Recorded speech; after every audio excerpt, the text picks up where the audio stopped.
Sa gabi ng Maynila, ang mga ilaw na neon ay nagkikislapan at ang masiglang atmosfera ay hindi kailanman humuhupa.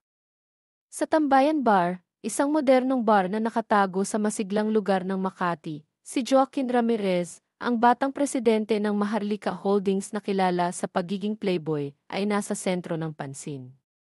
Ang tawanan, pag-uusap at tunog ng mga baso na nagkakatamaan ay umaalingaw sa pagitan ng usok ng sigarilyo. Si Joaquin, na may mapanuksong ngiti at kumpiyansa, ay abala sa isang mapanghamong laro ng beer pong. Sa gitna ng kasiyahan, tumunog ang kanyang telepono. Sa kabilang linya ay si Sofia Reyes, ang seryoso at dedikadong assistant niya. Sa bahagyang lasing na boses ngunit puno pa rin ang otoridad, sinabi ni Joaquin, "Sofia, pumunta ka agad sa tambayan. Kailangan kita." Bagamat walang ideya kung ano ang nangyayari, agad na sumakay si Sofia papunta sa bar. Pagdating niya, ang unang tanaw ay si Joaquin na nakasimangot, nakaturo sa mga baso ng beer na puno pa sa mesa. "Tingnan mo, reklamo niya na may bahagyang tampo, dahil sa pagkalate mo, natalo ako sa pustahan. Kailangan kong ubusin lahat ng ito." Nag-aalala si Sofia para sa boss niya at nag-alok na siya na lang ang iinom ng beer. Ngunit si Paolo Mendoza, isa sa mga kaibigan ni Joaquin na matagal nang may interes kay Sofia, ay mabilis na sumingit. "Ako na," sabi ni Paolo, nagpapakita ng pagiging gentleman, "hindi dapat ang babae ang magpasa nito." Agad niyang kinuha ang isang baso ng beer, handang inumin ito. Napansin ni Joaquin ang kilos ni Paolo at biglang nagpakita ng inis. Kinuha niya ang isang bote ng alak, sabay hawak sa kwelyo ni Paolo. "Sa banyo tayo mag-usap," sabi ni Joaquin, sabay hila kay Paolo papunta roon, iniwan si Sofia at ang mga tao sa bar na naguguluhan. Ilang minuto lang ang lumipas at biglang narinig ang isang malakas na sigaw mula sa banyo. Si Paolo ay biglang nawala ng malay. Bagamat nagulat, nanatiling kalmado si Joaquin. Agad niyang inutusan ang staff na suriin ang security footage sa labas. Samantala, si Sofia, na may likas na talino bilang assistant, ay mabilis na nagpaalis sa mga tao, maingat na ipinaliwanag na si Paolo ay lasing lamang. "Boss Joaquin," bulong ni Sofia, "huwag kang padalos-dalos. May mahalagang shareholders meeting tayo sa susunod na linggo." Bagamat galit pa rin si Joaquin, mahinahon siyang tinapik ni Sofia sa pinto ng banyo at malakas na tumawag. Binuksan ni Joaquin ang pinto na bahagyang kalmado na. "Assistant Reyes, huwag kang masyadong agresibo," biro niya, sabay baba ng boses, si Paolo ay lasing lang kaya nakatulog. Upang tulungan si Joaquin na makalabas sa sitwasyon, naisip ni Sofia na magpanggap si Joaquin na lasing. Kumuha siya ng natitirang alak, binuhusan si Joaquin ng kaunti at sinabi, "Boss, magkunwari kang lasing. Mas ligtas tayong makakaalis." Sa ilalim ng iimpluwensya ng alak, nilakad ni Joaquin ang bar ng parang lasing habang sinusuportahan siya ni Sofia. Pagdating sa kanyang marangyang bahay sa Forbes Park, tumakbo si Joaquin papunta sa kanyang kwarto, tila wala sa sarili. Nagpasya si Sofia na manatili sa sala upang siguraduhing magising si Joaquin para sa meeting kinabukasan.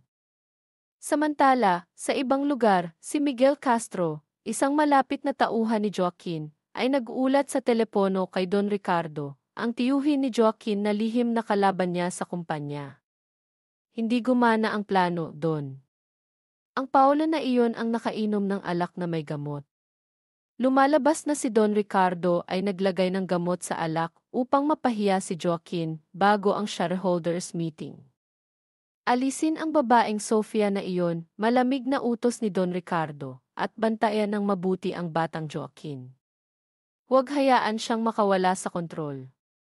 Ngunit hindi alam ni Don Ricardo na kontrolado pa rin ni Joaquin ang sitwasyon. Matagal nang may hinala si Joaquin sa mga tao sa paligid niya, kaya't naglagay siya ng mga lihim na kamera.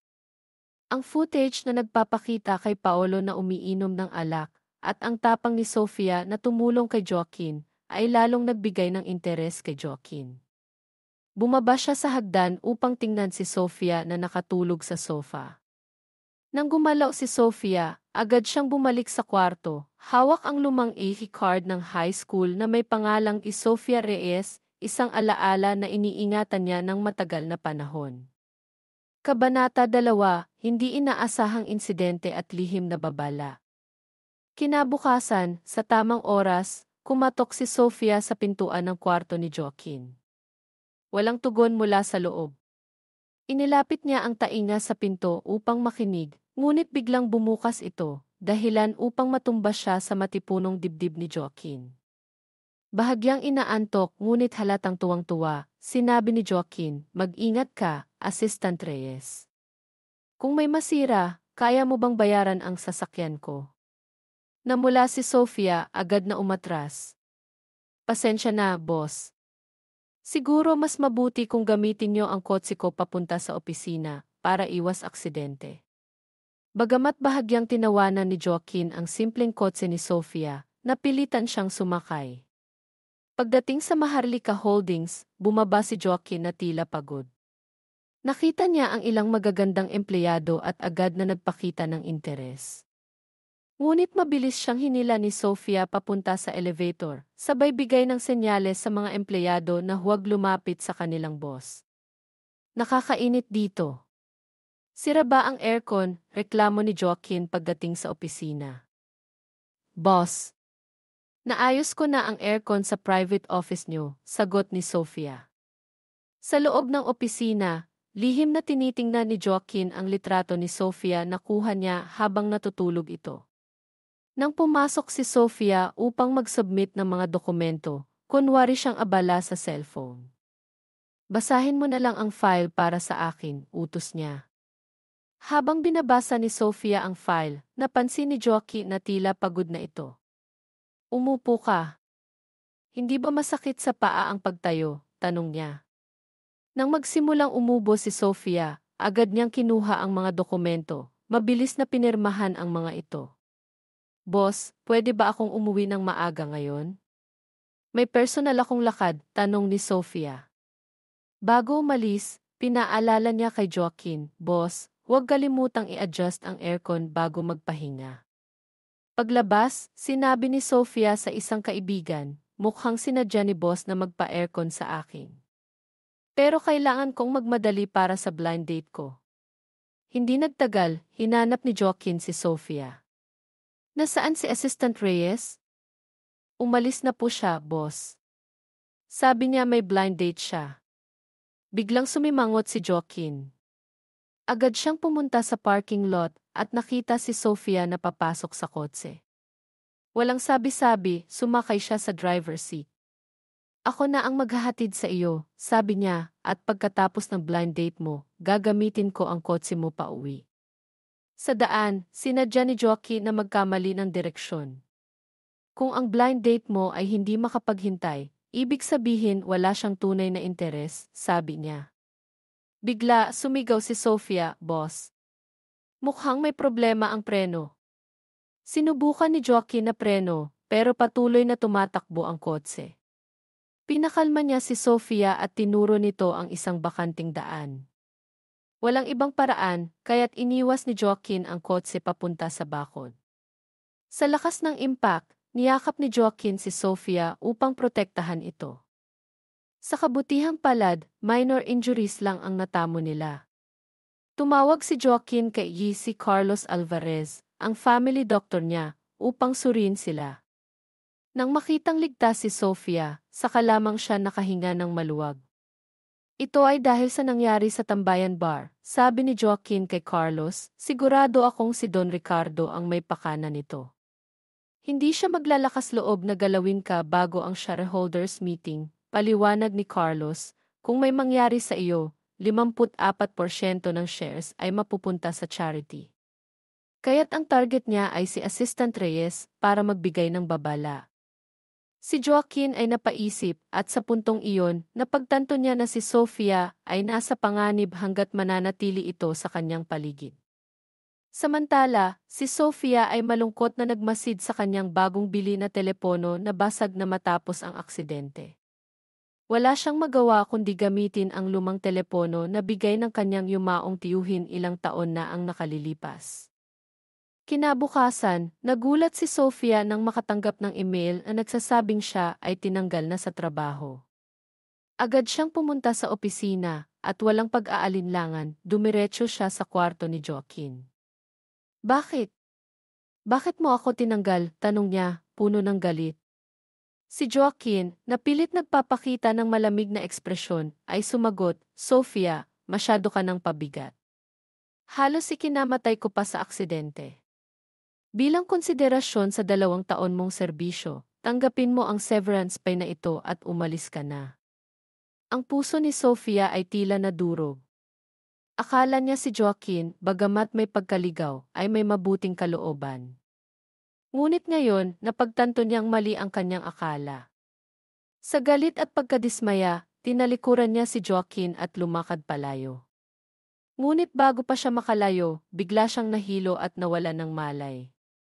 Si Joaquin, na unang inakalang nagkukunwari lamang si Sofia, ay natakot nang makita niyang totoong hinimatay ito. Agad niyang binuhat si Sofia at dinala sa San Lazaro Hospital. Sa ospital, sinabi ni si Carlos, "Huwag kang mag-alala, Joaquin. Si Sofia ay nagkaroon lamang ng low blood sugar dahil sa stress. Magiging maayos siya." Ngunit si Joaquin ay hindi mapakali. Alam niyang si Don Ricardo ay hindi titigil hanggat hindi nito nalalayo si Sofia sa kanya. "Carlos, tulungan mo ako," pakiusap ni Joaquin. Panatilihin si Sofia dito sa ospital hanggang matapos ang shareholders meeting. Dito lang siya magiging ligtas. Nang magising si Sofia, sinabi ni si Carlos, "Miss Reyes, kailangan namin ang impormasyon ng iyong pamilya." May seryosong ekspresyon si Carlos, kaya't naramdaman ni Sofia na may masamang balita. Agad niyang kinuha ang papel na hawak ni Carlos.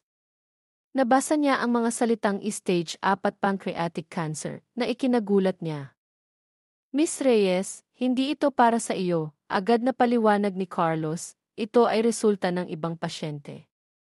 Nagkamali lang ako ng hawak." Ngunit si Sofia ay naniniwala na siya ang may sakit. Ang kombinasyon ng pagkawala ng trabaho at ang maling akala tungkol sa kanyang kalagayan ay nagdulot ng matinding depresyon sa kanya. Biglang tumunog ang kanyang lumang telepono. Isang hindi pamilyar na boses ang narinig sa kabilang linya. "Miss Reyes, ngayon ba ay ika-negatibo 10 ng Marso, 2024? Naguguluhan, sinagot ni Sofia ang tanong. Ang boses ay nagpatuloy, "Miss Reyes, pakinggan mo ito. Hindi ka may sakit. Isa lamang itong pagkakamali. At higit sa lahat, huwag kang pumunta sa Marikit Lakeside Hotel sa Tagaytay para hanapin si Joaquin Ramirez sa ika-negatibo 31 ng Disyembre, 2024. Bagamat kakaiba ang babalang iyon, hindi ito pinansin ni Sofia.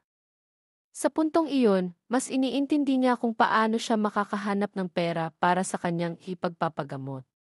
Kabanata 3, ang palpak na drama at ang pagbubunyag ng katotohanan. Habang si Sofia ay patuloy na nakikipaglaban sa sunod-sunod na pagsubok, si Joaquin naman ay nagpatuloy sa kanyang pagpapanggap bilang isang spoiled na playboy. Isang araw, nagpunta siya upang makipagkita kay Don Ricardo. "Uncle Ricardo," reklamo ni Joaquin, "gusto kong bumili ng pinakabagong supercar, pero ang mga accountant mo ay palaging nagbibigay ng problema. Ayaw nila aprubahan ang budget."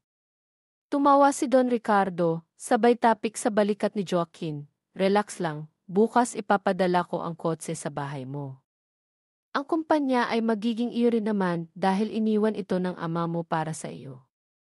Ang pera mo ay pera mo, hindi ba? Hintayin mo lang matapos ang shareholders meeting at ikaw na ang opisyal na mamamahala sa Maharlika Holdings. Sino pa ang maglalakas loob na pigilan ka sa paggastos?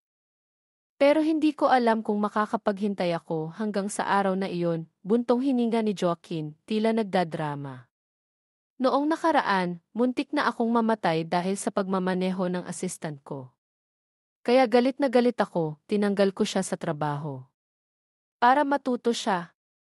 Napatigil si Don Ricardo, sinuri ang kilos ni Joaquin. Iniisip niya kung ang pamangkin ba niya ay talagang tanga o nagkukunwari lamang. Ang kanyang tauhan ay bumulong, Don, si Miguel Castro ay nasa tabi niya ng 11 taon, pero wala pa ring nakikitang kakaiba. Mukhang wala talagang laman ang utak ng batang ito. Bagamat may pagdududa si Don Ricardo, lalo siyang naging alerto nang malaman niyang binigyan ni Joaquin si Sofia ng malaking halaga bilang severance pay. Patuloy sa kanyang pagpapanggap, si Joaquin ay nagpakasaya sa mga party at tila walang iniintinding problema. Sa isang marangyang pool party, biglang dumating si Sofia, puno ng galit. Ibalik mo ang pera ko, sigaw ni Sofia, ang mukha niya ay puno ng hinanakit. Umisi si Joaquin, sabay sabi, "Oh, tingnan mo kung sino ang nagpunta rito para magreklamo." Tumawag siya kay Miguel Castro, palayasin mo siya. Joaquin, pakiusap pagmamakaawa ni Sofia, habang tumutulo ang kanyang mga luha. Hindi siya pinansin ni Joaquin, tumalon siya sa pool at nagpatuloy sa pakikipaghalakhakan sa mga bisita. Sa gitna ng eksena, lumapit si Paolo Mendoza, na ngayon ay gumaling na, at inalok si Sofia ng trabaho bilang kanyang bagong assistant. Nakita ito ni Joaquin, kaya't lumapit siya sa gilid ng pool at tinawag si Sofia, halika rito.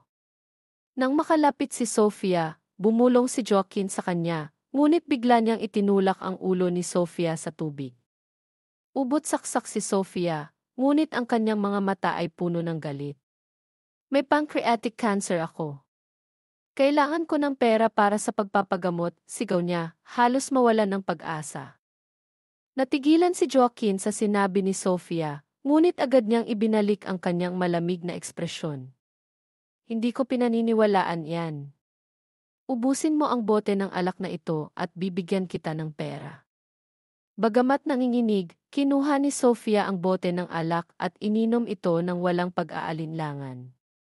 Habang ginagawa niya ito, biglang bumalik sa alaala ni Joaquin ang isang mahalagang tagpo mula sa nakaraan. Noong araw ng pagkuha niya ng assistant, agad niyang nakilala si Sofia, ang batang kapitbahay na minsang kumatok sa kanyang pintuan noong siya ay nasa pinakamadilim na panahon ng kanyang buhay. Pangako mo sa akin, Joaquin, huwag kang susuko.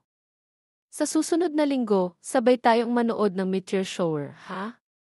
Ang inosenteng boses at determinadong tingin ni Inena, palayo ni Sofia noong bata pa siya, ang nagligtas sa kanya mula sa kawalan ng pag-asa. Sa totoo lang, si Joaquin ay matagal nang naghihintay na muling makita si Sofia, kaya't sinadya niyang piliin siya bilang assistant. Matapos ubusin ni Sofia ang alak, tumayo siya ng nanghihina at iniabot ang kamay niya kay Joaquin. Nasaan ang pera? Tanong niya. Wala akong pera, malamig na sagot ni Joaquin. Chat! Isang malakas na sampal ang dumapo sa mukha ni Joaquin, iniwan ang pulang marka. Ang pagiging assistant mo ang pinakamalaking pagkakamali ng buhay ko, sigaw ni Sofia, ang boses niya ay puno ng galit at hinanakit. Ginamit mo ang mga credentials ko para lang i-translate ang mga na ginagamit mo sa panliligaw. Akala ko, medyo pabaya ka lang pero hindi ka masamang tao. Pero mali ako. Kung maibabalik ko ang oras, sana hindi kita nakilala. Umalis si Sofia. Ang maliit na figura niya ay puno ng dignidad habang unti-unting naglalaho sa paningin ni Joaquin. Nanatili siyang nakatayo, tila pinutol ang puso niya sa sakit, ngunit pilit niyang pinanatili ang malamig na mukha.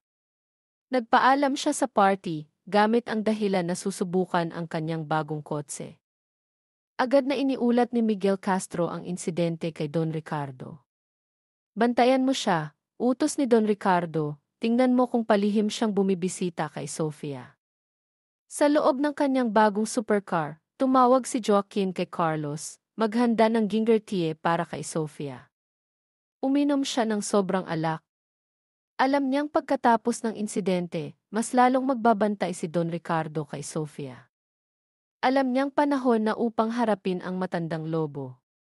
Napansin ni Joaquin na sinusundan siya ng sasakyan ni Miguel Castro. Bigla niyang hinarang ang kotse nito, hinila si Miguel palabas, at binigyan ng malakas na suntok. Tumunog ang telepono ni Miguel, si Don Ricardo ang tumatawag. Agad na kinuha ni Joaquin ang telepono. Bakit mo pinapakialaman ang buhay ko at ni Sofia, Uncle Ricardo? Malamig na tanong ni Joaquin. Tumawa si Don Ricardo sa kabilang linya, puno ng kumpiyansa. Pamangkin, pagkatapos ng shareholders meeting, wala nang magagawa ang testamento ng ama mo para protektahan ka.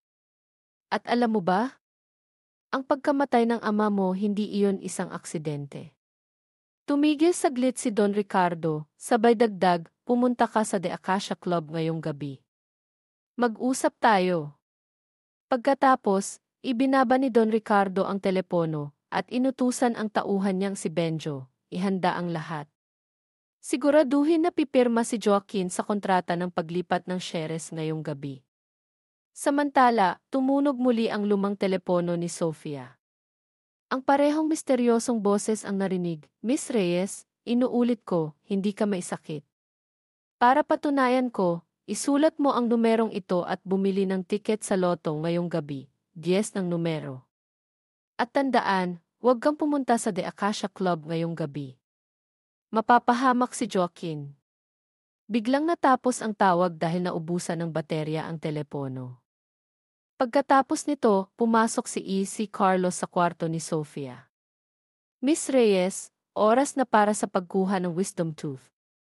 Wisdom tooth, tanong ni Sofia, naguguluhan. Bakit hindi mo nagamutin ang cancer ko? Kinuha niya ang dalawang resulta ng pagsusuri, ang isa ay nagsasabing may cancer siya, at ang isa ay normal, at hinarap si Carlos. Bakit hindi ka nagsasabi ng totoo? Kung hindi mo ipaliwanag ito, isusumbong kita. Napabuntong hininga si Carlos at nagpakumbaba. Miss Reyes, ang pagpanatili sa iyo sa ospital ay para sa kaligtasan mo. Narito ang mensahe ni Joaquin para sa akin, Carlos, alagaan mo si Sofia. Huwag hayaan siyang mapahamak. Bagamat hindi niya lubos na naintindihan ang intensyon ni Joaquin, nagdesisyon si Sofia na lumabas ng ospital. Palihim na nag-text si Carlos kay Joaquin upang ipaalam ang sitwasyon. Nagpunta si Sofia sa Aling Nenas Karinderya malapit sa bahay niya at umorder ng mainit na wonton soup. Sa background, ang GC ay nagpapakita ng lotto draw. Bigla niyang naalala ang numerong sinabi ng misteryosong boses.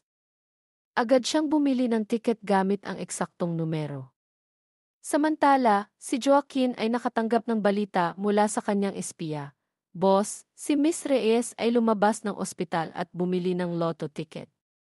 Napakunot ang noo ni Joaquin, nagtataka. Sa The Acacia Club, sinubukan ni Benjo na kumbinsihin si Joaquin. Boss Joaquin, pirmahan mo na ang kontrata ng paglipat ng shares para sa kaligtasan mo. Habang nangyayari ito, si Sofia ay nanginginig habang tinitingnan ang lotto result sa kanyang telepono. Nanalo siya ng jackpot. Sa kagalakan, bigla siyang natigilan sa takot. Ang lahat ng sinabi ng misteryosong boses ay nagkatotoo. Naalala niya ang babala tungkol sa The Acacia Club. Agad siyang sumakay sa motor at nagpunta sa The Acacia Club. Pagdating niya, nakita niya si Joaquin na pinipilit ng mga tauhan ni Don Ricardo na pumirma sa kontrata. Joaquin, sigaw ni Sofia, sabay pagmamaneho ng motor papunta sa gitna ng mga tao, dahilan upang magkaroon ng kaguluhan. Sa gitna ng gulo, si Joaquin ay nagpakita ng tunay na lakas. Hindi na siya nagkunwari. Ginamit niya ang kanyang kakayahan upang labanan ang mga tauhan ni Don Ricardo. Sa huli, si Benjo, ang pinagkakatiwalaang tauhan ni Don Ricardo, ay biglang tumulong kay Joaquin. Boss, tumakas na kayo, sigaw ni Benjo. Si Benjo pala ay matagal ng tauhan ni Joaquin na naka-infiltrate sa grupo ni Don Ricardo. Hinila ni Joaquin si Sofia palabas. Nakakita siya ng isang malaking motor na nakaparada. Sakay na, sigaw niya. Hinila niya si Sofia, pinayakap ito sa kanya at mabilis silang umalis. Sa likod, si Benjo ang humarang sa mga tauhan ni Don Ricardo. Sa daan, tumawag si Carlos kay Joaquin, nasa ligtas na lugar na si Andrea Lim, boss. Sinunod ko ang plano mo. Kabanata 4. Ang katotohanan, pag-amin, at ang huling pagsusugal nang makarating na sila sa ligtas na lugar, tinitigan ni Sofia si Joaquin, puno ng pagdududa. Ano ba talaga ang tunay mong pagkatao, Joaquin Ramirez? Huminga ng malalim si Joaquin, bakas ang pagod sa kanyang gwapong mukha. Si Don Ricardo ay palaging nakamasid sa akin, parang gutom na tigre. Bago ko opisyal na makuha ang mga shares mula sa testamento ng aking ama, napilitan akong magpanggap bilang isang spoiled na playboy upang mapaluwag ang kanyang pagbabantay. Tumingin siya ng diretso sa mga mata ni Sofia, puno ng pagsisisi ang kanyang tono. Hindi ko inaasahan na ikaw ang magiging target niya. Ang pagkatanggal mo sa trabaho ginawa ko iyon para sa iyong kaligtasan, upang hindi ka madamay. At paano naman ang aksidente sa kotse? Tanong ni Sofia, puno ng galit. Noong oras na iyon, malinaw na kaya mong umiwas, pero bakit mo sinadyang sumalpok sa bakod? Instinct iyon, pag-amin ni Joaquin, sa sandaling iyon, ang iniisip ko lang ay kung paano kita mailigtas sa anumang paraan. Niloko mo ako para malansi si Don Ricardo. Hinala ni Sofia, naalala ang mga eksena sa mga drama na madalas niyang panoorin. Hindi, mabilis na pagtanggi ni Joaquin, ngunit hindi siya pinansin ni Sofia. Kung ganoon, bakit ka pa pumunta sa pulong ngayong gabi, kahit alam mong may balak si Don Ricardo? Tanong pa ni Sofia, hindi pa rin kumbinsido. Tahimik si Joaquin ng ilang saglit, bago tumingin ng diretso sa kanyang mga mata. Sa wakas, nagsalita siya, puno ng sinseridad, kung hindi ako pumunta, natatakot akong may masamang mangyari sa pinakamahalagang tao sa buhay ko. Wow, hindi ko akalain na si Carlos pala ang pinakamahalaga sa'yo, pabirong sabi ni Sofia, hindi maitatago ang sarcasm. Tumawa si Joaquin, ngunit agad naging seryoso ang kanyang ekspresyon. Sofia, lahat ng ginagawa ko ay para sa iyo. Mahal kita. Gusto kita. Napatigil si Sofia, tila nagulat, ngunit agad siyang tumawa ng mapait. Napakaluma na ng style mo, boss. Hindi mo na akong maluloko. Inilabas niya ang punit na lotto ticket mula sa kanyang bulsa. Pero alam mo ba, dahil sa pagsagip sa'yo, nawala ang jackpot ko. Tinitigan ni Joaquin ang punit na ticket, at biglang bumalik sa kanyang alaala ang boses ni Nena, ang batang kapitbahay noong bata pa siya, na nagdala ng mainit na mangkok ng noodles at nagbigay ng pag-asa sa kanya sa panahon ng kawalan. Naalala niya kung paano siya hinila ng batang iyon mula sa kadiliman ng depresyon. Babawi ako sa'yo, mariing sabi ni Joaquin.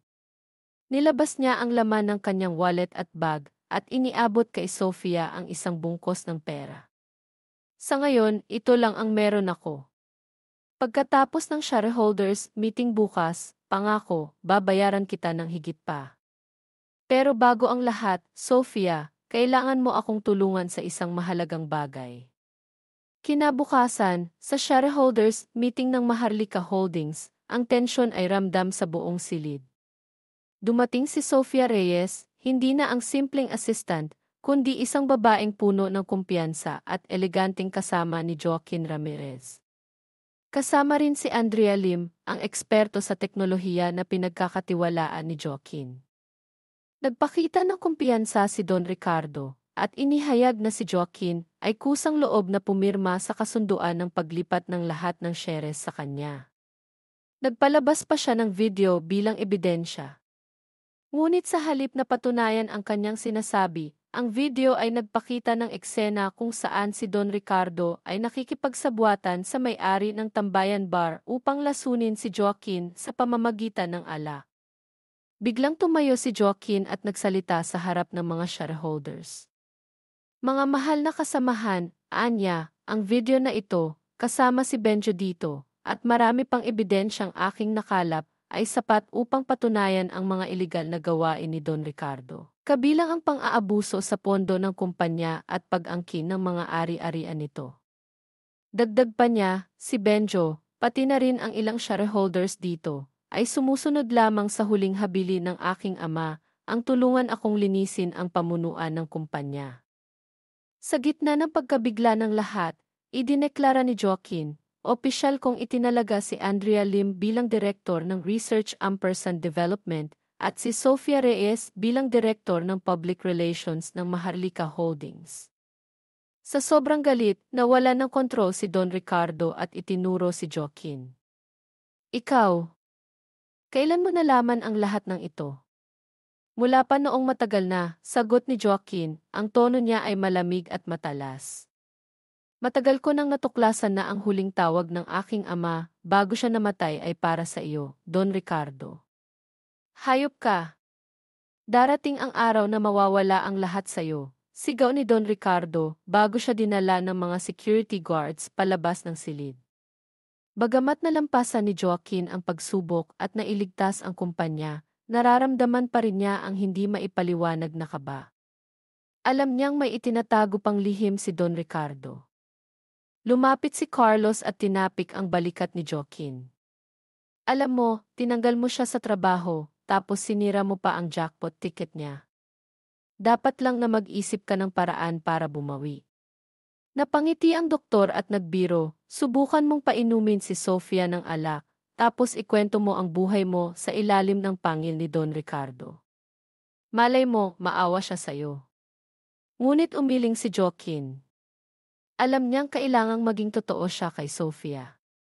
Kailangan niyang ipaalala sa kanya kung sino siya, kung ano ang koneksyon nila noon. Biglang tumawag si Benjo. Boss, may sasakyang hindi kilala na humarang sa mga pulis at iniligtas si Don Ricardo. Napakunot ang noo ni Joaquin. Mukhang ang puwersa na sumusuporta kay Don Ricardo ay mas malakas kaysa sa inaakala niya.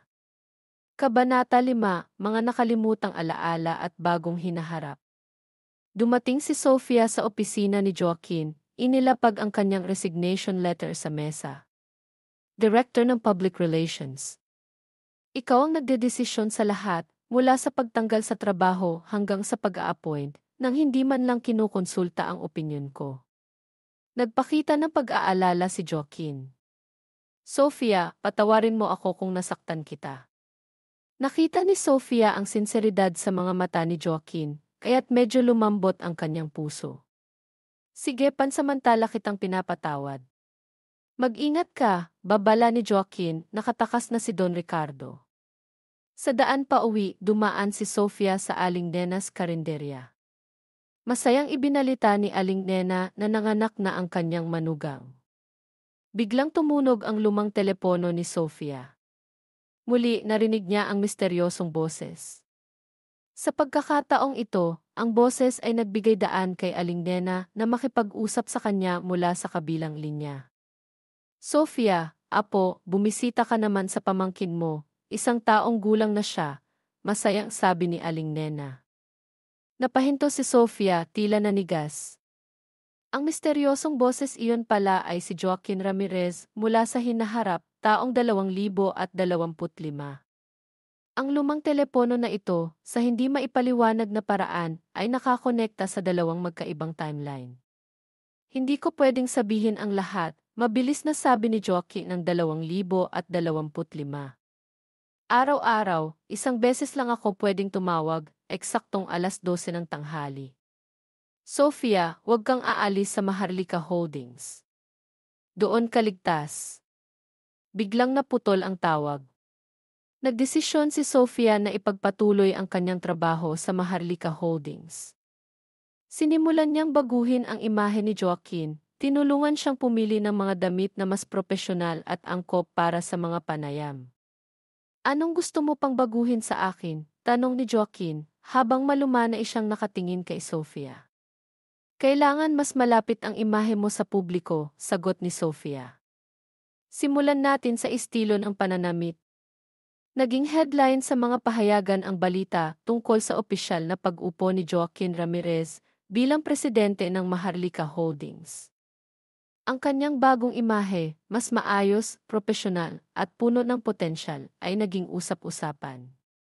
Ipinahayag ni Joaquin ang kanyang plano na mag-focus sa pananaliksik at pag-develop ng quantum communication technology, isang ambisyosong larangan na naglalayong lampasan ang limitasyon ng oras at espasyo. Upang mas maipakita ang kanyang pagiging ipangkaraniwan, dinala ni Joaquin si Sofia sa isang lugar kung saan sila nagmasid ng mga halaman at isda. Itinuro niya ang isang puting loro sa loob ng haula. Tingnan mo ang ibon na ito. May naaalala ka ba? Natawa si Sofia. Parang katulad ng makata na kaluluwa ng boss ko. Pinilit niyang mag-post si Joaquin sa tabi ng haula upang kuhanan ng litrato bilang bahagi ng easy materials. Pagkatapos, nagpaalam si Sofia na mauna nang umalis. Habang palihim na sinusundan ni Joaquin si Sofia, tinawagan niya si Carlos. Bakit kaya hindi niya naalala ang puting loro noong bata pa siya? Pare-pareho lang naman ang itsura ng mga puting loro sa mundo, sagot ni Carlos na tila walang pakialam. Nakita ni Joaquin si Sofia na nakaupo sa isang cafe, kasama si Ethan David, ang lalaki mula sa Blind Date dati, na isa ring empleyado ng Maharlika Holdings. Narinig niya ng bahagya si Ethan na sinasabi na may iniibig siyang ibang babae, ngunit hindi siya tanggap ng pamilya nito, kaya't nais niyang makiusap kay Sofia na tumulong sa pagpapanggap.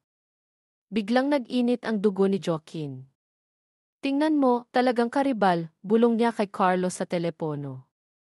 Kung ganoon, sabihin mo na ang nararamdaman mo. Huwag kang magtago parang asawang nahuli ang asawa sa akto, sagot ni Carlos, tila ng aasa. Naglakad si Joaquin papunta sa mesa ni Sofia, ngunit biglang nagring ang kanyang telepono. Tumanggap siya ng mensahe mula kay Sofia, "Boss, pakisuot ang salamin mo. Huwag kang maging problema para sa Public Relations Department." Sa parehong sandali, iniulat ni Carlos na natukoy na ang taong nasa likod ng mga paninirang puri kay Joaquin sa social media. Nagdesisyon si Joaquin na gamitin ang pagkakataong ito upang baguhin ang pananaw ni Sofia tungkol sa kanya. Tinitigan niya ang name-plate sa mesa ni Sofia na nagsasabing ti Sofia Reyes, EF Director, at biglang napangiti. Naalala niya ang araw noong bata pa sila, nang si Nena, ang batang Sofia, ay lumapit sa kanya upang humingi ng tulong dahil inaapi siya ng ibang bata. Ipinakilala ni Sofia ang sarili bilang kapitbahay sa ibaba ng building at tinawag siyang ti Kuya Joaquin, Ate Joaquin.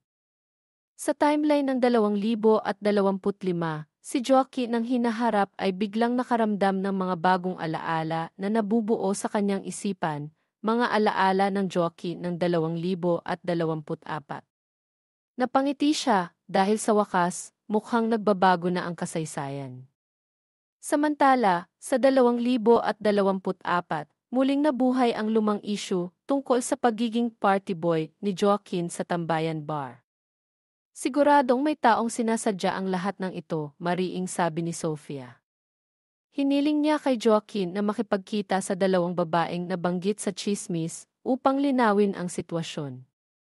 Bago pa man dumating si Sofia sa meeting place, inutusan na ni Joaquin ang dalawang babae, Sisi at Coco, na ipaliwanag na walang anumang malisyosong koneksyon sa pagitan nila. Ngunit biglang dumating si Cassandra Lopez, ang childhood friend at dating kariban ni Joaquin, na kararating lang mula sa ibang bansa. Galit na itinapon ni Cassandra ang bungkos ng pera sa mga babae. "Umalis kayo sa harapan ko. Cassandra, huwag mo nang sayangin ang oras mo sa akin," malamig na sabi ni Joaquin. "Mula pa noong bata tayo, gusto na kita, Joaquin," mariing sabi ni Cassandra. "May mahal na akong iba," sagot ni Joaquin ng diretsyo. Biglang dumating si Sofia at malambing na kinawit ang braso ni Joaquin. "Mahal, bakit mo hinarap ang dalawang babaeng ito nang hindi sinasabi sa akin?" Tumawa ng mapait si Cassandra. "Kung magpapanggap, gawin ninyong maayos, Joaquin." Sinabi ko sa boyfriend ko na makipagkita sa kanila upang tuluyang tapusin ang anumang koneksyon, sagot ni Sofia ng may kumpiyansa. "Hindi pa rin ako kumbinsido," sagot ni Cassandra, na may ngiti ng pang-aasar. "Bakit mo hinahayaan ang girlfriend mo na magsuot ng sapatos na mukhang fake?" Hindi na tinag si Sofia. "Alam mo ba, ang pagbibigay ng sapatos ay may ibig sabihin, tiyak na paghihiwalay. Kaya hindi ko hinahayaan ang boyfriend ko na bumili ng sapatos para sa akin." Ngumiti si Joaquin habang tinitingnan si Sofia at ipinakilala siya. Ito si Sofia Reyes, ang assistant ko.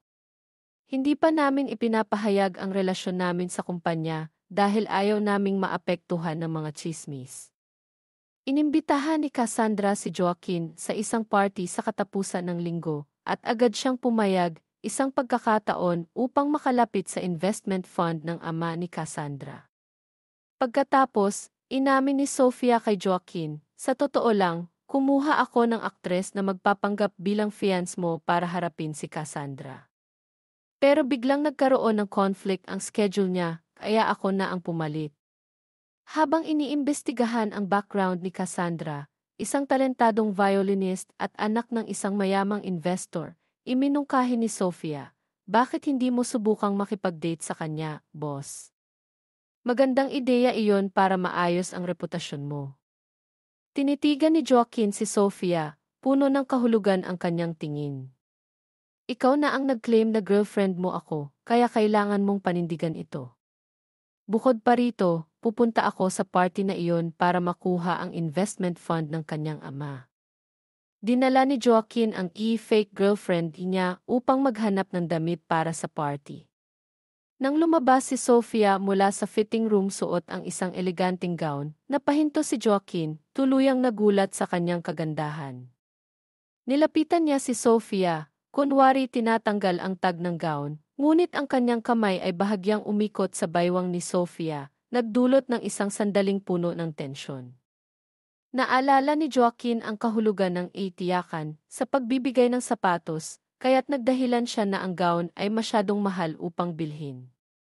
Ngunit nagmatigas si Sofia, ayaw niyang magpalit ng ibang gown. Tinitigan siya ni Joaquin at biglang nagkaroon ng isang matapang na ideya. Kabanata 6, ang laro ng pusa't daga at bulong ng nakaraan. Sinubukan ni Sofia na tumayo mula sa upuan, ngunit bahagyang nawalan siya ng balanse dahil sa kanyang sapatos na mataas ang takong. Agad siyang inalalaya ni Joaquin. Ako na, sabi niya, sabay yuko upang maingat na tanggalin ang sapatos ni Sofia. Pinalitan niya ito ng flat shoes na inihanda niya. Sino ang mag-aakala na ang bad boy na presidente ay may ganitong malasakit, iniisip ang pagod ni Sofia sa pagsusuot ng high heels. Sa marangyang party ni Cassandra Lopez, ramdam ang tensyon nang dumating sina Joaquin at Sofia. Ipinuko ni Cassandra ang isang malamig na tingin sa kanila, ngunit hindi maitatago ang bahagyang inis sa kanyang mga mata. Isang maliit na regalo para sa iyong pagbabalik, sabi ni Joaquin habang iniaabot ang isang bote ng mamahaling alak. Si Sofia mismo ang pumili nito. Ngumiti si Cassandra ng pormal. Kung ganoon, Sofia, samahan mo ako sa pagputol ng cake.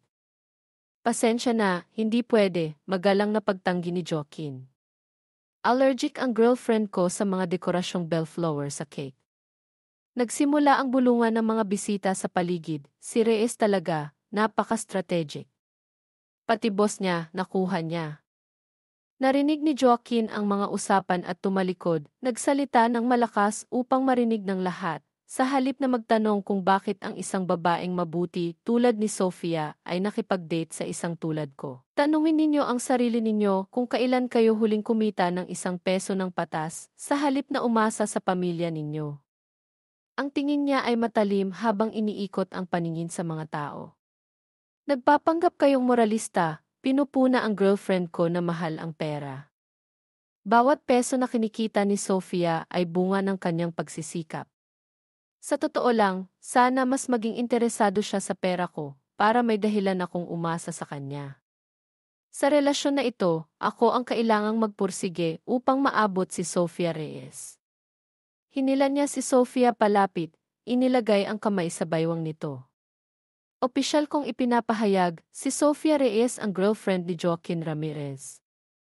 Pagkatapos ng pahayag, hinila ni Joaquin si Sofia palabas ng party, iniwan ang mga bisita na tulala. Pagdating sa sasakyan, tumingin si Joaquin kay Sofia, puno ng sinseridad ang boses. Sofia, patawarin mo ako sa mga nangyari dati. Umiling si Sofia, umiti ng magaan. Wala na iyon. tapos na tayo doon. Biglang lumapit si Don Rafael Lopez, ama ni Cassandra. Joaquin, narinig ko na mayroon kang bagong girlfriend. Magandang gabi, Don Lopez, magalang na bati ni Joaquin. Lumapit din si Cassandra, pilit na nakikipag-usap kay Sofia. Sa hindi inaasahang pagkakataon, isang tagahanga ni Cassandra ang lumapit kay Sofia at humiling na kuhanan siya ng litrato. Ngunit ang tagahanga ay mayabang at bastos, pinilit si Sofia na lumuhod upang makuha ang key perfect angle. Hindi pa man nakakagalaw si Sofia, nagsalita na si Cassandra, puno ng otoridad, sino ka para utusan ang tao ko ng ganyan? Pinaalis niya ang tagahanga, pagkatapos ay tumingin kay Sofia, may halong komplikadong emosyon. Inaamin kong gusto ko si Joaquin. Pero ayoko ng mababang paraan. Gusto ko siyang makuha ng patas. Nang sila na lang ang magkasama, tumunog ang lumang telepono ni Sofia. Muli, narinig niya ang pamilyar na boses mula sa hinaharap. Sofia, nasaan ka? Malapit ako sa Marikit Lakeside Hotel, sagot ni Sofia. Umalis ka dyan kaagad, sigaw ni Joaquin ng 2025, puno ng takot sa boses. At tandaan, huwag mong ipaalam ang tungkol sa teleponong ito kahit kanino. Biglang naputol ang tawag. Sa kabilang banda, si Joaquin ay nakikipag-usap kay Don Rafael. Pasensya na po kung hindi ako nakadalaw nitong mga nakaraang buwan. May mga taong sinusubaybayan ako. Tumango si Don Rafael, ang matalik na kaibigan ng ama ni Joaquin. Alam kong gusto mong ipagpatuloy ang pananaliksik sa quantum communication para tuparin ang pangarap ng ama mo. Sabihin mo lang kung may kailangan ka. Habang naghihintay sa sasakyan, napansin ni Sofia si Don Ricardo na palihim na pumapasok sa lugar ng party. Agad niyang naramdaman ang panganib at tinawagan si Joaquin, ngunit hindi ito sumagot. Nagdesisyon si Sofia na hanapin siya. Sa hindi inaasahang pagkakataon, nakasalubong niya si Don Ricardo malapit sa swimming pool na tahimik. Nakita siya ni Don Ricardo at agad nagpakita ng malupit na intensyon. Walang sabi-sabi, hinablot siya ni Don Ricardo, itinulak sa tubig at kinuha ang kanyang bag bago tumakas. Sa timeline ng 2025, si Joaquin ang hinaharap ay gumagamit ng isang espesyal na kagamitan upang makita ang mga nangyari sa nakaraan. Nakita niya ang sarili niya, Joaquin ang 2024, na tumalon sa swimming pool upang iligtas si Sofia. Nagbago na ang kasaysayan, sigaw niya, puno ng tuwa. Ngunit biglang dumating ang masamang balita mula kina Carlos at Andrea. Sofia 1 taon na siyang patay, Joaquin. Naaksidente siya sa bahay noong Marso 2024. Nanlumo si Joaquin. 2 oras na lang ang natitira bago ang eksaktong oras ng trahedya ni Sofia ayon sa lumang timeline. Kailangan niyang gumawa ng paraan. Balik sa 2024, dinala ni Joaquin si Sofia sa San Lazaro Hospital. Sa kabutihang palad, bahagya lang siyang nalunod at nakaranas ng matinding takot. Dumating si Andrea upang bisitahin siya, dala ang video mula sa kiki, malapit sa swimming pool, na hindi napansin ni Don Ricardo, na nagpapakita kung paano iniligtas ni Joaquin si Sofia. Ang lahat ng pangunahing kamera sa paligid ng pool ay sinira ng sinadya, sabi ni Andrea. Si Don Ricardo ang may kagagawan, mariing sabi ni Sofia. Kinuha niya ang bag ko. Nandoon ang lumang telepono na napakahalaga. Hiniling niya kay Andrea, pwede mo bang kunin ang telepono sa sasakyan ni Joaquin? Kailangan kong tumawag sa isang tao. Habang nasa parking lot, ginamit ni Andrea ang kanyang talino sa teknolohiya upang makuha ang telepono.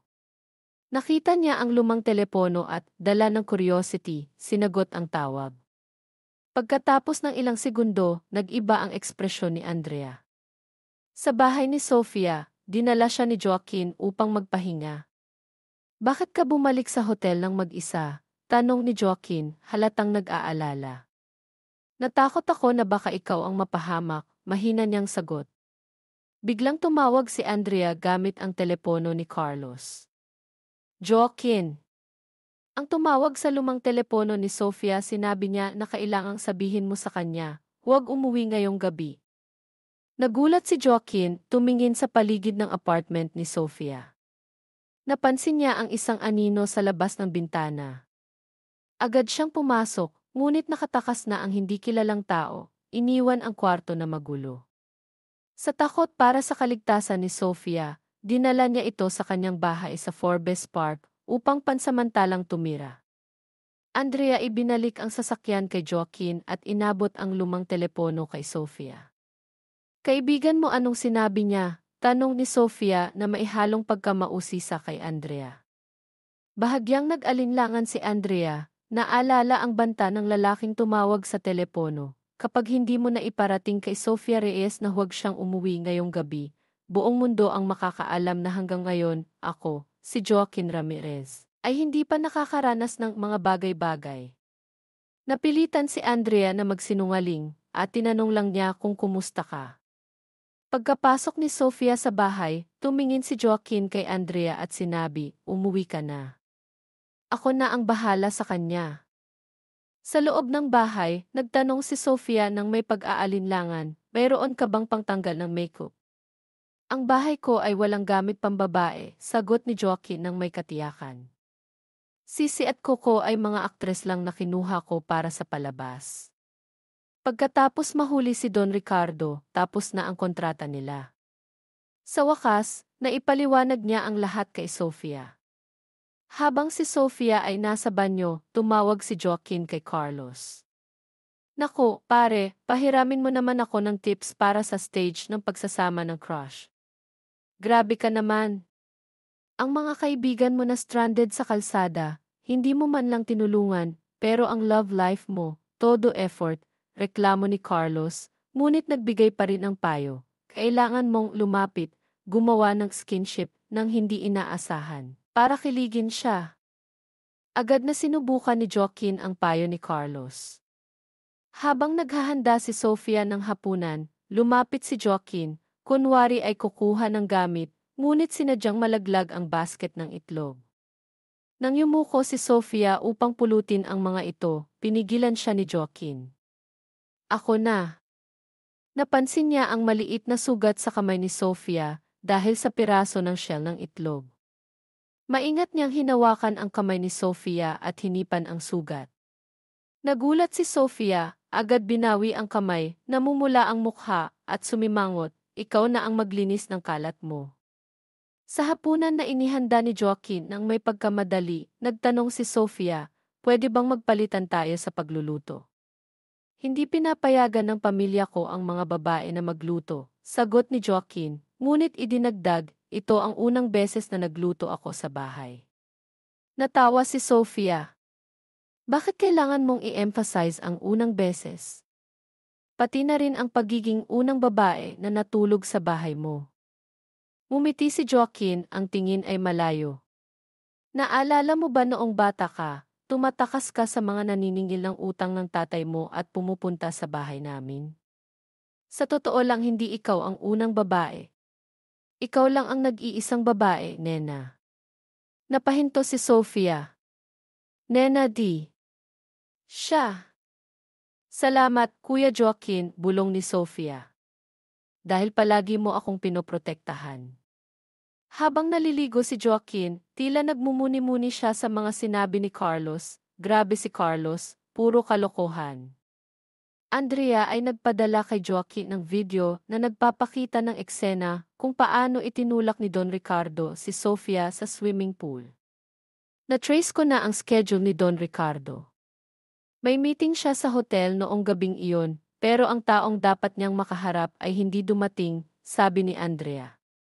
Sa timeline ng 2025, si Joaquin sa hinaharap ay iniimbestigahan ng pulis dahil sa suspetsa na may kinalaman siya sa pagkamatay ni Sofia 1 taon na ang nakalipas.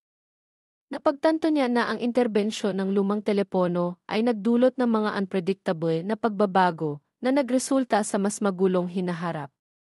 Balik sa 2024, kinabukasan, naghihintay si Joaquin kay Sofia upang sabay silang pumasok sa trabaho. Pwede mo ba akong ihatid sa Marikit Lakeside Hotel? Tanong ni Sofia. Kitang-kita ang pag-aalala sa mukha ni Joaquin, kaya idinagdag ni Sofia, okay lang ako. Hindi naman ako mahina para matrauma dahil lang sa nalunod ako. Gusto kong matutong lumanggoy bilang self-defense. Nang ibalita ni Sofia na mayroon siyang swimming instructor, ngumiti si Joaquin ng may pagmamayabang, hindi na kailangan. Tawagin mo na lang akong Coach Joaquin. Ang swimming lesson ay naging parang date. Maingat na tinuruan ni Joaquin si Sofia sa bawat galaw. Ang romantikong tanawin ng swimming pool sa ilalim ng liwanag ng hapon sa Tagaytay ay humikayat sa isang photographer ng hotel na mag-alok na kuhanan sila ng tea-couple photos. Nagpapanggap tayo para kay Cassandra, kaya dapat galingan natin, bulong ni Joaquin kay Sofia, na kumbinsido siyang pumayag. Kumuha pa si Joaquin ng props mula sa photographer. Biglang dumating si Cassandra. Agad na nagkunwari sina Joaquin at Sofia na masayang nagpapakuha ng larawan. Hindi ko kayo pinapansin, malamig na sabi ni Cassandra, dahil ang huli at tunay na may-ari ni Joaquin ay ako. Dahil dito, si Joaquin ay nagkaroon ng fake wedding photos, kasama ang kanyang assistant na si Sofia. Sa lobby ng hotel, nagkasalubong sila ni Ethan David, by Kili. Agad na hinawakan ni Joaquin ang balikat ni Sofia, nagpapakita ng pagiging sweet. Oh, Ethan, napaka-coincidental. Nandito kami ng girlfriend ko para mag-relax. Dahil sa sitwasyon, napilitan silang manatili sa hotel ng isa pang gabi. Sa kwarto ng hotel, ipinakita ni Joaquin ang sofa na may nakalatag na kumot at unan. Dito ako matutulog. Biglang kumatok si Cassandra, nagdala ng midnight snack upang magmanman. Napansin niya ang sofa at ngumiti ng mapanukso. Agad na nag-improvise si Joaquin, kasi nanood ako ng pelikulang Spring Night is Hard to Come, kaya medyo na-absorb ko ang vibe. Hinawakan niya ang kamay ni Cassandra at dinala ito palabas. Huwag mo na kaming istorbohin. Pagbalik sa kwarto, nakasuot lamang si Joaquin ng bathrobe. Namula si Sofia at sumigaw, ikaw ba, ganito lang ang suot mo tapos haharap ka kay Cassandra. Tumawa si Joaquin, lumapit kay Sofia, at binuhat ang kumot sa sofa, itinapon ito sa kama. Siyempre, kailangan kong takpan ang mata niya. Tulad ng inaasahan, si Cassandra ay paulit-ulit na nagdadala ng cake, bulaklak at pagkain upang magmanman. Hindi na matiis ni Sofia ang abala, kaya naisip niya ang isang plano. Kumuha siya ng kahon ng kondom na inihanda niya, pang-emerhensya, at idinikit ito kay Joaquin. Tumawag siya sa reception, pakidala po ng dagdag na kondom sa room 307. Pagdating ng staff, binuksan ni Sofia ang pinto at sinadya niyang magsalita ng malakas, mahal, bakit ang dami mong inorder? Pagkatapos ay isinara ang pinto ng malakas. Napatingin si Joaquin kay Sofia, tumawa at mahinang hinaplos ang buhok nito. Assistant Reyes, ikaw ang tunay na master. Kabanata 7, ang peke at ang pangako sa gabi ng mga alitaptap pagdating sa opisina, sinabi ni Sofia kay Joaquin, hintayin mo akong mauna sa itaas para maiwasan ang chismis ng mga kasamahan. Sa isang mahalagang pulong, inanunsyo ni Joaquin na matagumpay niyang napagkasunduan ang investment fund ni Don Rafael Lopez. Sa wakas, opisyal nang sisimulan ang proyekto sa quantum communication.